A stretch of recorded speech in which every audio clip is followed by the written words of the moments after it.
Oye, de Primo de Rajoy a 10, ¿cómo deberíamos de preocuparnos por el cambio climático? 10.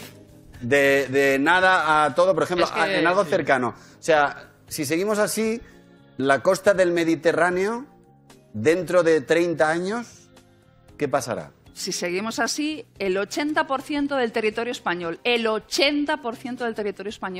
corre el riesgo de desertificarse. Hola. El 80%.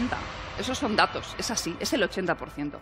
El clima de Madrid, por ejemplo, nosotros estuvimos ahí haciendo un estudio y nos salió que Madrid en 2050 sería como Las Vegas. Y no por los casinos, ¿eh? Sería como Las Vegas. Las Vegas es una ciudad que está en medio de un desierto, que hace un calor horrible en verano. Madrid iba a ser como Las Vegas. Se secaría el Manzanares. Pues Qué horror. Manzanares Bueno, le quedarían poquitos años. Pero es Llegaría verdad aún que más, ¿no? en España nosotros somos un país muy vulnerable al cambio climático. No es para tomárselo a broma ni hacerle caso a los primos. De hecho, se piensa que, o se estima que la zona más vulnerable al cambio climático es el norte de África. ¿Y quién está al lado del norte de África? España. Claro. Incluida Canarias, claro. Ajá. Entonces, no nos va a quedar otra, como dice ella, que efectivamente el 80% está en riesgo de convertirse en un desierto si Pero no hacemos algo como que ya. Eso es a lo que vamos, Pablo, pero lo que estamos viendo ya. Yo creo que lo contamos nosotros a diario en este invierno que estamos teniendo, que no lo parece, este mes de febrero que hemos pasado con temperaturas 3 grados por encima de la media, que es una barbaridad, hablando de temperaturas medias, o cuando en verano hablamos de las horas de calor, que cada vez son más, o las noches en las que las temperaturas no bajan de los 25 grados. Eso que estamos contando ya, nosotros los que nos dedicamos a contar el tiempo, es lo que forma parte del escenario del cambio climático futuro. Entonces no es tan futuro, están aquí casi lo que estamos viviendo ya de este calentamiento global. Mira, yo recuerdo la primera vez, yo llegué a Madrid hace 11 años, en enero, y creo que fueron, si no me equivoco, las últimas nevadas que se dieron a nivel catastrófico, que la ciudad se paralizó. Sí. En Madrid, en el centro de Madrid. Desde Sí. entonces yo no he vuelto a ver nevar Claro. de esa manera, ¿no? En esa magnitud. Y puede nevar, o sea, es decir, el año que viene te puede pillar Sí, una nevada o finales pero de igual marzo, es más devastadora, pero cada igual vez es más intensa. raro, o ya es el episodio anecdótico dentro de un periodo muy cálido. O no. Pueden ser incluso fenómenos cada vez más adversos, es decir, Sí, cada vez más adversos. sequías más extremas, pero también cuando lleguen lluvias, incluso estar fuera de época y ser también mucho más torrenciales. Todo mucho más bruto, todo más bestia. bruto, más Lluvias más exagerado. gordas, calor más... Eso es, Sí. eso es. Ajá.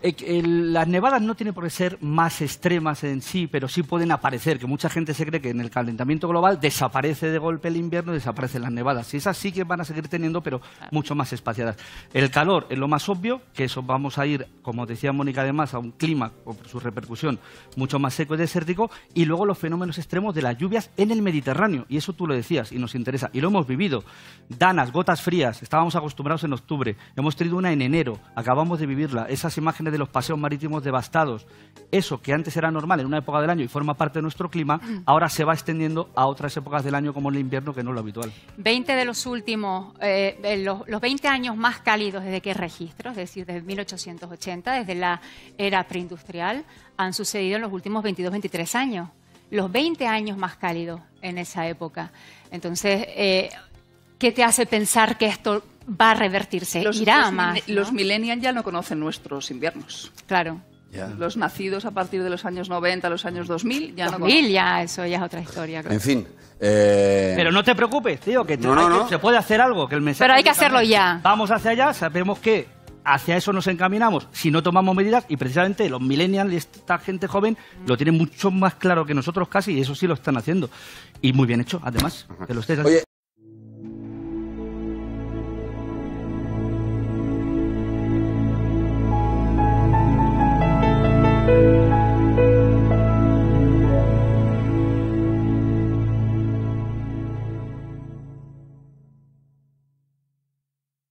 El negacionismo, vamos a ir a un tema interesantísimo sobre el tema del negacionismo climático con respecto a lo que pasó en España y cómo empezó a haber un trabajo de ingeniería social impresionante. Esto fue del 31 de octubre mismo. El negacionismo climático mata cuando la derecha antepone su ideología a la protección de la ciudadanía.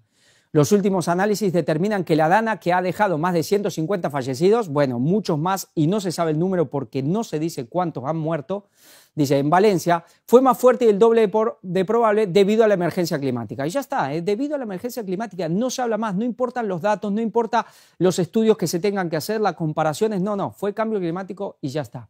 Sin embargo, expertos alertan de las políticas suicidas de la derecha. El negacionismo climático mata. Es decir, si ahora hay culpables sobre las cosas que pasen, va a ser el negacionista, el que no acepte el relato. Pensemos que el negacionista es el que rechaza totalmente el relato. No el que puede aceptar que hay cambios, sí, hay cambios, pero las causas no me convencen lo que me dicen. No. Si tú niegas todo el relato, eres negacionista y serás culpable de los muertos inclusive. Vamos a ver una parte final.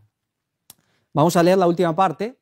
Dice, el colapso climático es ahora mismo un problema exclusivamente político, remarca, Delage.